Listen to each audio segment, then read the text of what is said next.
Это Краснодар. Красиво, правда? А если так? Настоящий муравейник, из которого хочется сбежать. Но куда сбежать так, чтобы быстро и дешево? Проще простого. Доезжаем до вокзала, садимся на ласточку, 50 минут пути, и мы в горячем ключе.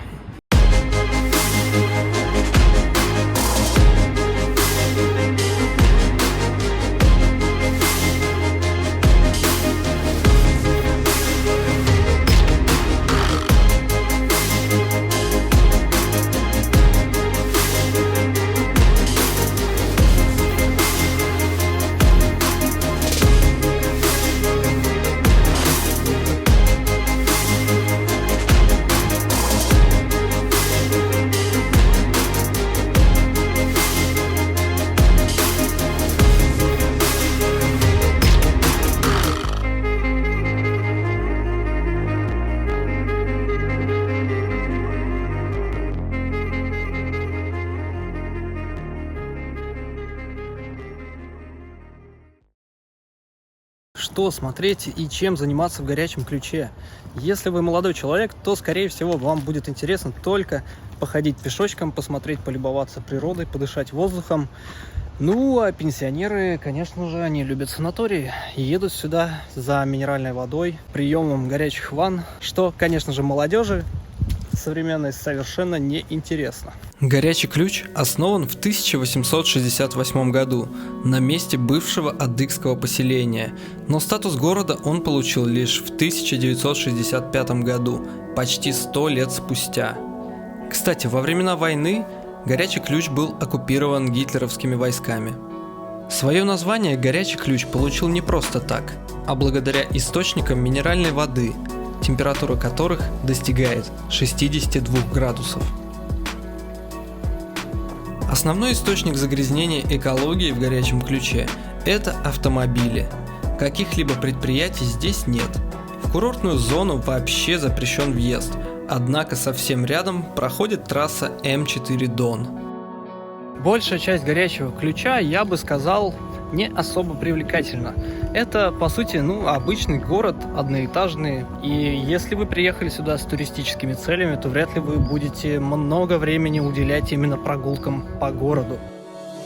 Я имею в виду прогулку по современной его части, с новостройками, которыми уже никого не удивишь. По данным за 2019 год в горячем ключе проживает около 39 тысяч человек. Более 85% населения – русские, перебравшиеся из Сибири и Дальнего Востока. На втором месте – армяне, их около 6%. Горячий ключ и сейчас популярен для переезда, как тихое и спокойное место. Сюда приезжают как из Краснодара, так и из других уголков нашей страны. Ну а мы с вами возвращаемся к достопримечательностям. И первым делом я рекомендую вам прогуляться по улице Санаторной на территории курорта. Там очень приятно находиться. Можно подышать свежим воздухом, присмотреть сувениры, перекусить в кафе.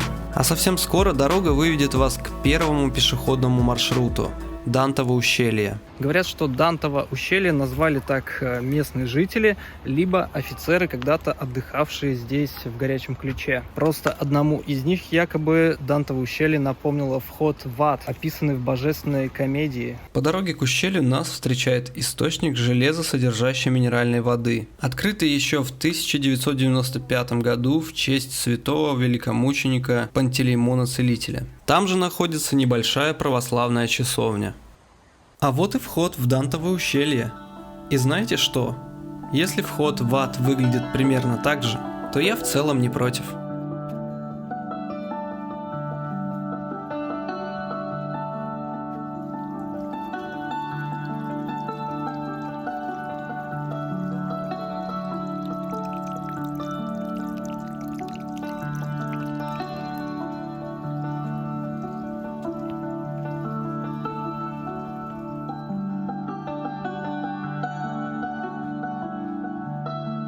Одна из отличительных особенностей ущелья – это многочисленные надписи и рисунки, вырезанные в скалах. Некоторые изображения вписаны очень гармонично, но все-таки большинство из них – это обыкновенный вандализм. Дантово ущелье, в общем-то, отлично оборудовано, лесенки, ступеньки, и как бы в целом здесь не опасно. Но периодически, конечно, где-то можно поскользнуться, особенно если вдруг решили прогуляться после дождя.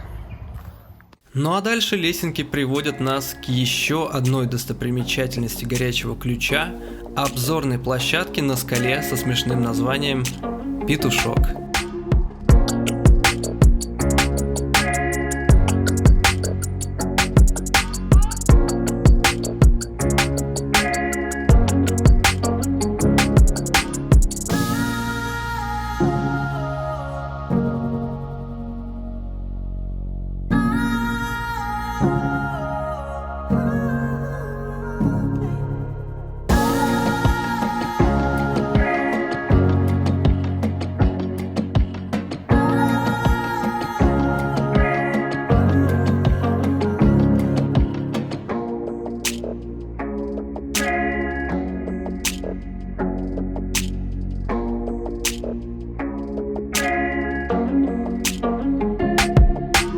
Прогулка через Дантово ущелье на скалу Петушок занимает достаточно мало времени. В принципе, за час-полтора можно здесь уже практически все обойти. Думал показать вам еще одно место, обзорная площадка и столб мира, так называемый. Но потом вспомнил, что у меня уже есть видео из прошлого выезда, поэтому сейчас я его покажу. Ну а пока вы смотрите, я пойду поужинаю, потому что с самого утра я ничего не ел.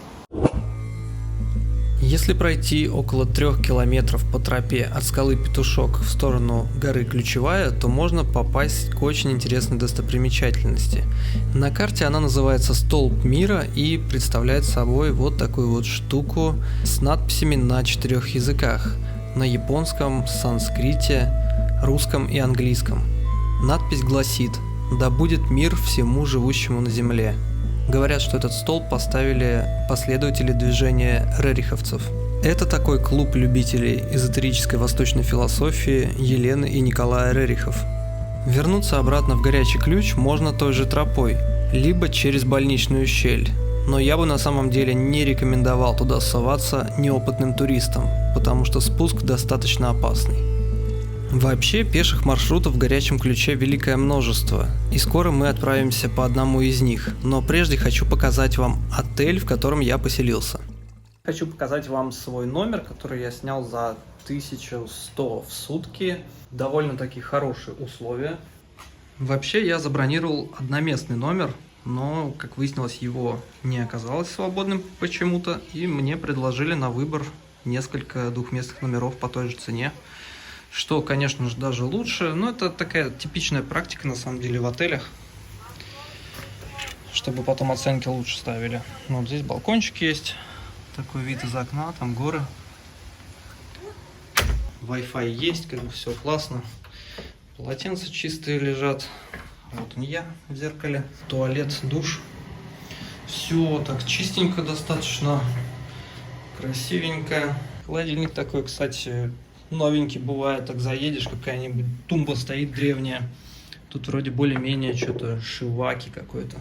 Ну и есть кондиционер, что немаловажно, но сейчас погода уже такая прохладная. Сегодня 7 сентября у нас, уже сезон, в принципе, подходит к концу. Будет по-любому бархатный сезон еще, но уже как бы все равно туристов поменьше. И прохладненько, поэтому кондиционер мне вряд ли пригодится. Ну вот сушилка есть. Внизу стиралка, утюг. Все присутствует. Ну а мы с вами отправляемся к следующей природной достопримечательности, тропа которой начинается у санатория Горный. Сейчас мы с вами идем к водопаду Псечиака, или Пасть Дьявола, как его еще называют. Обычно в это время большинство водопадов и речек в предгорьях Кавказа уже пересыхают. Ну, то есть там обычно течет какой-нибудь тоненький ручеек. Но так как недавно были дожди, все-таки есть надежда на то, что нам удастся увидеть что-то более-менее интересное и красивое. Вот сейчас прям наглядно было видно, как кончилась травянистая такая зона, и я попал в лес. Наконец-то иду по хорошей дороге. И, кстати говоря, смотрите, вот такие метки на деревьях. Если кто не знает, обычно ими отмечают, маркируют маршрут, чтобы путник не заблудился, так сказать.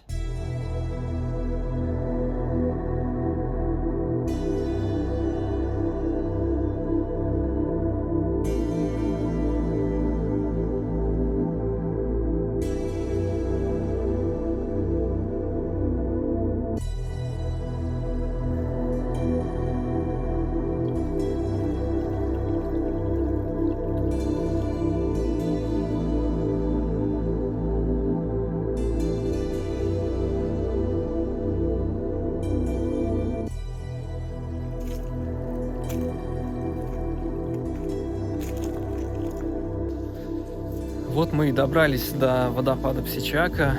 Ну, красив он или нет, решайте сами.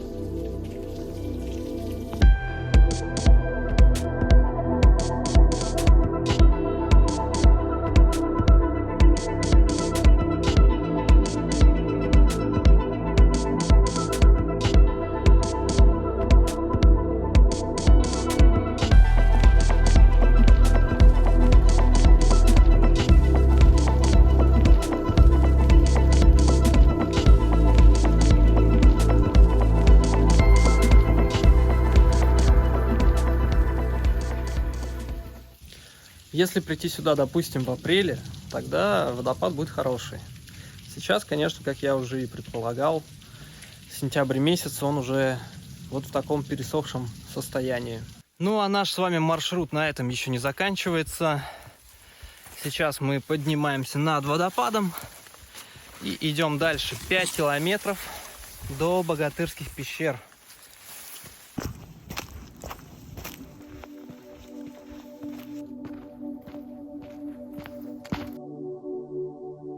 После водопада я решил продолжить свой путь к пещерам.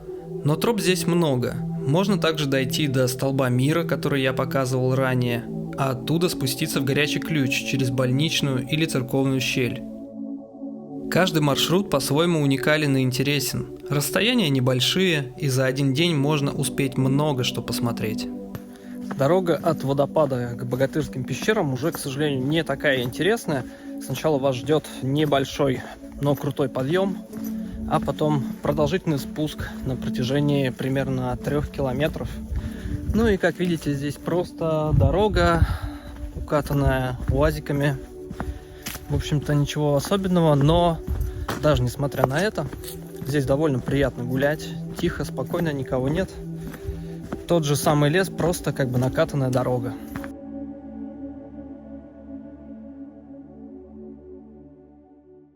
Кстати говоря, отличительной особенностью походов по Краснодарскому краю является то, что вы можете встретить енота. В данном случае я его не видел, но нашел его следы. Вот они, лапки. Смотрите, пальцы. И вот тоже какие пальчики смешные. После спуска с горы мы проходим под железной дорогой, преодолеваем вброд речку, оказываемся ненадолго в цивилизации, а затем снова в лесу. Отсюда остается пройти каких-то 650 метров, и вот мы попадаем к Богатырским пещерам.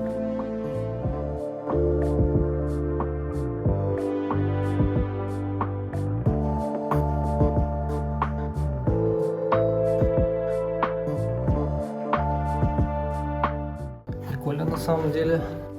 Как и предполагалось, места здесь мало, конечно. Ну, вот даже в одном можно стать в полный рост. Тут только пыльно очень, прям все в пыли. Из-за этого можно поскользнуться, ну и надышаться этой фигни. Но в целом, конечно, прикольно. Я не ожидал, что здесь все-таки есть прямо пещера. Это, пожалуй, все, что я хотел рассказать вам о Горячем Ключе. Считаю, что это отличный город для отдыха на выходные. Добираться быстро и недорого, за 2 дня можно нагуляться вдоволь. Конечно же, я показал не все маршруты, много интересных мест находятся в окрестностях курорта, но туда добраться уже сложнее. Также рекомендую учитывать сезон, весна – лучшее время для посещения водопадов. Благодарю, что досмотрели мое видео до конца. Если вам понравилось, поставьте лайк, я очень старался. Также приглашаю подписаться на канал, впереди много интересных видео. Всем приятных путешествий и увидимся в новых местах.